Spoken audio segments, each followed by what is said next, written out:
সরকারের বিরুদ্ধে এদেশের গণমানুষের যে লড়াই ছিল 15.5 বছর ধরে চলে আসছিল, সেই লড়াইয়ের পরিসমাপ্তি করবে আমাদের দেশের ছাত্র তরুণ যুব সমাজ কোটা সংস্কারের দাবিতে যে আন্দোলন গড়ে উঠেছিল, সেই আন্দোলনকে দমানোর জন্য সরকার সেই পথের কারণেই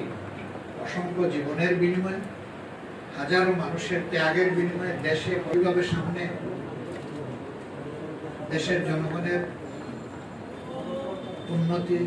বিশ্ব সম্প্রদায়ের সাথে কাজ করতে পারে, বিশেষ করে বাংলাদেশ এবং কোরিয়া এই ক্ষেত্রে তাদের investment plus trade volume now increasing. Also, Bangladesh RMG exports Korea increasing annually.